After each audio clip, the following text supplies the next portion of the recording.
Grazie Presidente.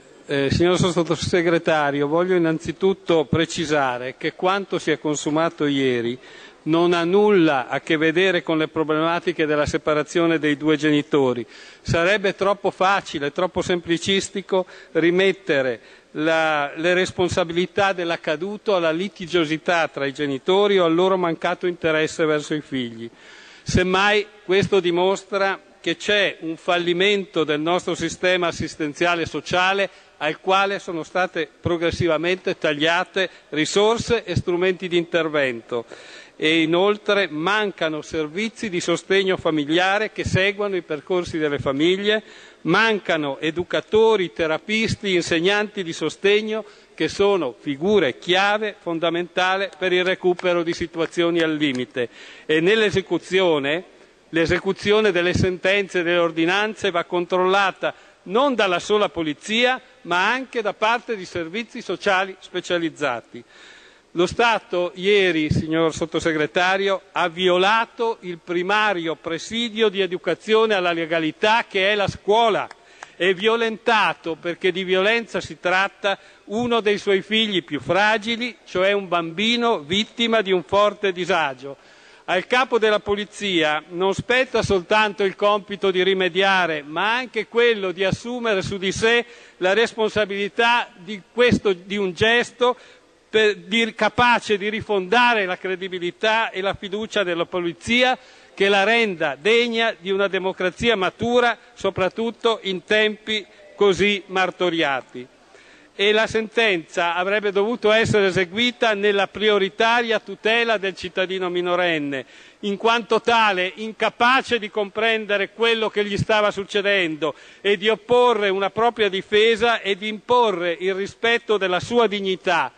In tarda mattinata, invece, quando già le agenzie avevano battuto le reazioni più indignate, signor Sottosegretario, il questore di Padova è arrivato a mistificare l'accaduto alludendo ad un'eventuale pretestuosità della famiglia all'esposizione dei media, incurante del drammatico impatto che ha avuto sulla comunità locale.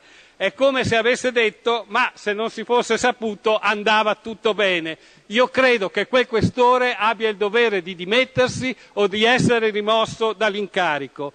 E solo in tarda serata il direttore della polizia Manganelli ha trovato giusto porgere le scuse ufficiali, quasi che avvertisse più un dovere che un sincero rammarico per giustificare il suo operato, dichiarando la mera intenzione ad una indagine interna senza disturbarsi ad alcun provvedimento immediato che rendesse giustizia a tutti quelli e ai diritti di un bambino di 10 anni che solo poche ore prima era stato calpestato.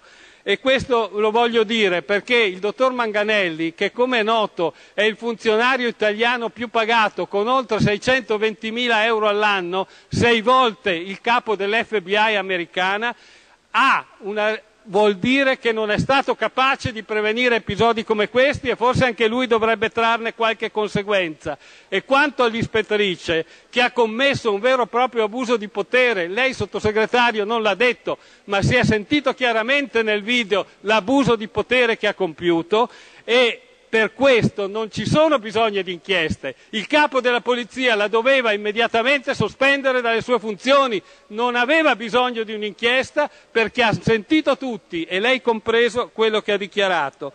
Ma la verità, signor Sottosegretario, è che noi ci aspettavamo altre risposte ad altre domande. Gliene voglio indicare alcune. Giuditta, 14 anni, di Milano. Ma possono farmi questo anche se ho già 14 anni? Tommaso, 12 anni, di Perugia, se non ti muovi loro ti possono trascinare? Alessandro, 11 anni, di Bologna, ma succede solo prima o anche dopo che i genitori si separano? Lucrezia, 8 anni, di Roma, lo possono fare anche se glielo spieghi educatamente che non puoi andare con loro? Metto l'ultima domanda perché è la più importante. Lucia, 12 anni, di Roma, disabile intellettiva, ma vengono domani anche da noi a scuola? Grazie.